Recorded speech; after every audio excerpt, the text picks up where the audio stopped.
طيب تعالي اقولك على حاجة، لو استخدمتيها خلال 3 ايام بس هتلاحظي ان تساقط شعرك بدأ يقل. ايوه، وده مش اعلان عن اي حاجه، لان انا هتكلم عن منتجات طبيعيه اصلا، الى جانب ان مش انا اللي عامل اعلانات يعني. فانا هكلمك عن الوصفه دي كانت ازازه لاجيرل، ففككم منها.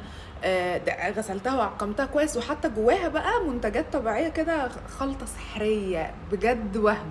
انا بقالي سنه بستخدمها. اول 8 شهور كنت منتظمه جدا عليها، لان دول كانوا ال8 شهور اللي قبل فرحي. فانا اصلا كنت بسرش لما لقيت شعري بيقع، صدقوني بالخصل بطوله كده كان بيقع كتير قوي، والناس كلها لاحظت ان شعري خف بقى حبه قليلين، ودي مش طبيعتي، لان انا طبيعتي شعري تقيل يعني، حتى باين من حواجبي، فاهمني؟ فكنت متضايقه جدا، معرفش ده بقى كان توتر ولا تفكير ولا ايه. ولما كنت بتضايق ان شعري بيقع كان بيقع برضه، ما انا متضايقه، نفسيتي مش حلوه. فقعدت اسرش، كنت عايزه حاجات طبيعيه تمام، لان انا جربت قبل كده حاجات كتير وسيرم ومش عارفه ايه، والحاجات الكيميكالز ما بتنفعش. فالوصفه دي مش بتاعتي، عشان برضو ما اقولكوش ان انا اخترعتها او حاجه. دي انا لقيت واحده بتتكلم عنها يعني وبتعملها، فانا نفذتها، ولما لقيتها حلوه معايا قلت اطلع اقولها لك. ممكن يكون انت مشكلتك في مشكله محتاجه تروحي لدكتور مثلا جلديه او حاجه، انك بتقولي شعرك عاجز. بس انا قلت ليه اطلع اتكلم عن الوصفه دي، لان جالي كومنتات كتير على اكتر من فيديو على شعرك، روتين شعرك، عايزه شعري يتقل، عايزه شعري يطول، عايزه. فمش انا الحد اللي يطلع يتكلم عن الشعر، لان مش تخصصي، وشعري مش اللي هو احسن حاجه بقى اطلع اقول لكم اصل الشعر واصل ما اعرفش ايه. مش احسن حد يتكلم في ده. ولكن قعدت ادور كده ايه اللي في الشعر اقدر افيدك بيه، وجربته فعلا حلو، وهي دي. انا مبدئيا لازم تغذي دمك اللي من جوه، اللي اصلا بيغذي الشعر. فالحديد، يعني مش هقولك خدي فيتامينات ولا اي حاجه، بس كلي حاجات فيها حديد. الجرجير، الكبده، التفاح، يعني شوفي انت بتحبي ايه مصدر حديد وكلي منه، ماشي؟ يعني لازم نبدا بان انت نفسك تبقي بتاكلي حاجات مغذيه للشعر، مش بس نهتم بالشامبوهات وبالحمامات الكريم وبالكلام ده كله. كلي اكل مغذي يغذي شعرك، دي اول حاجه. تاني حاجه، الوصفه بقى دي هتساعد ان البصيلات نفسها والمسام بتاعت شعرك تتفتح، فهتبقى انت بقى ايه، محاصره الشعرايه، مغذياها من جوه من الدم ومن فوق، فهتطول وتتقل يعني. بصي وراه. ف... فلما بتعملي مساج بده في شعرك، انت بتحفزي كده البصيلات وبتفتحي المسام وبتغذي الشعرايه كويس. هي عباره عن ايه؟ بتجيبي برطمان قد كده مثلا، وبتحطي فيه اول حاجه واهم حاجه، هي بطل الوصفه دي اصلا الروزماري. حطي معلقتين او 3 كبار روزماري، ولو هي وبس حلو، مش هتحتاجي ان انت تحطي الاضافات التانية اللي انا هقولها لك دي، هتحسي برضو بنتيجه. بس في حاجات تانية برضو ايه بتحفز وبتكمل معانا. معلقتين 3 روزماري، حطي معلقه كبيره حبه البركه.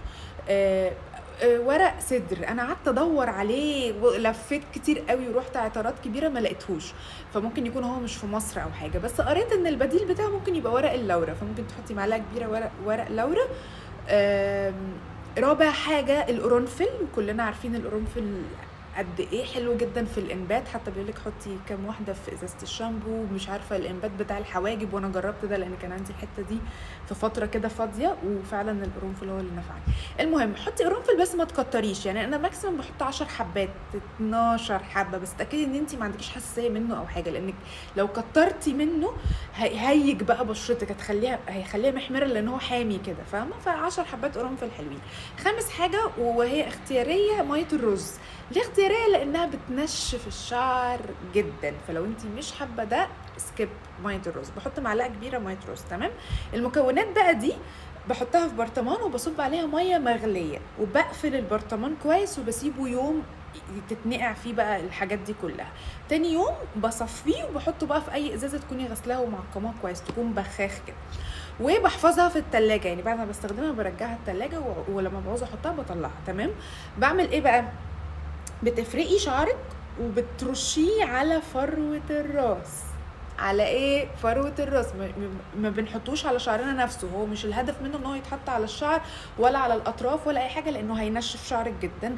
وهو الفكرة ان احنا نحطه بس على المسام هنا والبصيلات. حطيه على فروة راسك، اقعدي بقى قسمي قسمي قسمي، حطيه على كل فروة الراس، وكل ما تحطيه اعملي دواير، يعني كل ما ترشي رشة دواير كده بالراحه، ما تدوسيش وما تخلعيش الشعرايه، بس اعملي مساج، اقعدي اعملي مساج لشعرك. رشيتي على كل يعني قعدتي تقسمي في شعرك وكده، هتقعدي تعملي حركات دائريه. ممكن مثلا مره في الاسبوع تقلبي راسك بحيث ان الدم برضو يبقى موجود في الراس، بس ما تعمليش الحركه دي كتير عشان ما تدوخيش او حاجه. مثلا مره كل 10 ايام مثلا او حاجه. ممكن برضو تقلبي راسك وتعملي مساج كده.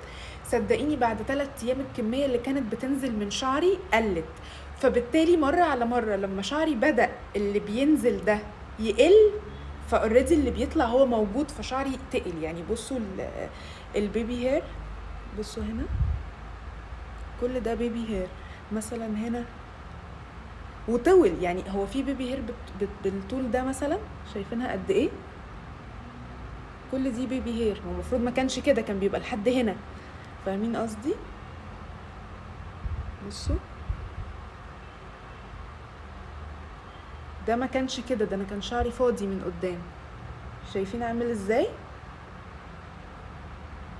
شايفين دي عامله ازاي؟ دي مش قصه، دي مش حاجه، ده بيبي هير. حتى هنا